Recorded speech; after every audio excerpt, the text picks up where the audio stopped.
अस्सलाम वालेकुम दोस्तों, मैं हूँ इकरा और आप देख रहे हैं अनदेखे फैक्ट्स। शायद ही कोई ऐसा इंसान होगा जिन्हें खाने के साथ, खास कर फास्ट फूड के साथ केचप खाना ना पसंद हो। लेकिन अहम बात यह है कि ये कैसे बनी और किसने इजाद की और कैसे इतनी फेमस हो गई। माना जाता है कि केचप की इब्तिदा मरी हुई मछलियों से हुई। टमाटर का इसमें कोई किरदार ही नहीं था। 17वीं सदी में जब चाइना में सबसे पहले केचप को इजाद किया तो इसका नाम केचप नहीं था, बल्कि लोग इसे केटसिप कहते थे। इसे फिश के इंटेस्टाइन, जो हम आजकल के दौर में कचरा समझ के फेंक देते हैं, चाइना में लोग उस कचरे को कुछ दिन के लिए रख देते हैं और हल होने के लिए छोड़ देते हैं। जब हल हो जाती तो उसको ब्रेड के ऊपर लगाकर खाते थे। चाइना में इस कैटसिप नामी सॉस को बहुत ही शौक से खाया जाता था। जब बहुत से दूसरे ममालिक के लोगों ने इस कैटसिप नामी सॉस को टेस्ट किया तो उन्हें इस सॉस का मुनफरिद टेस्ट बहुत ही अच्छा लगा। उन्होंने सोचा क्यों ना इसे पूरी दुनिया में फैलाया जाए, तो वो सबसे पहले यूरोप ले गए। चाइना के लोगों का ये मानना था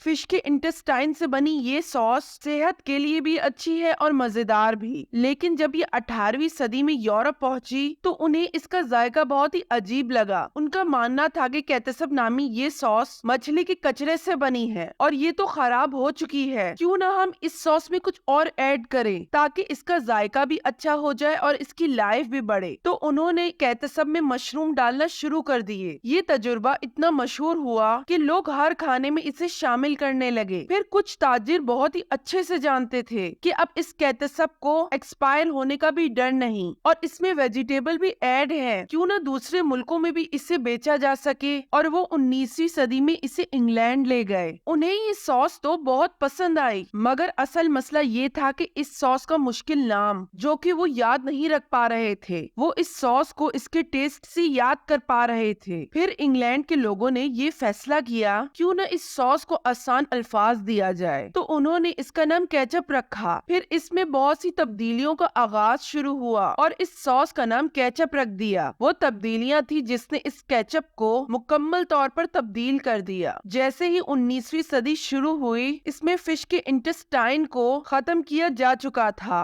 उन्होंने इसमें टोमेटो, चीनी और विनेगर और बहुत सी मिसालों को ऐड किया और इसे पकाना शुरू कर दिया। टमाटर से बनी इस सॉस को इंग्लैंड में काफी मकबूलियत हासिल हुई और ये अमेरिका के खानों का एक अहम हिस्सा बन गया। 1876 में हैरी जे डॉट हैंस, जो कि इंग्लैंड में रहते थे, उन्होंने केचप को एक नए अंदाज में सेल करने का आगाज किया। कुछ तब्दीलियों के बाद जब हेनरी ने इसे बेचा तो लोगों को इसका जायका और पैकिंग दोनों ही बहुत पसंद आई। आहिस्ता आहिस्ता ये ब्रांड दुनिया भर में फैलता गया। यकीनन हेनरी जे डॉट हैंस ही वही कंपनी थी जिसने इस चटनी को बेचने का आगाज किया। चाइना की कदीम सॉस, जो कि सफेद रंग में मछली के इंटेस्टाइन से बनी थी, आज वो लाल भी हो चुकी है और पहले से ज्यादा मशहूर भी। टमाटर भी शामिल हो चुके हैं और मशरूम कहाँ खो गए कोई नहीं जानता। ये टमाटर से बनी टोमेटो केचप इंग्लैंड को उस दौर की याद दिलाती है जब एक इंसान जिसको आज तक कोई नहीं जानता, जिसने टमाटर, चीनी और विनेगर से एक सॉस बनाई और इस चटनी के पीछे छुपी हिस्ट्री को मुकम्मल तौर पर तब्दील कर दिया।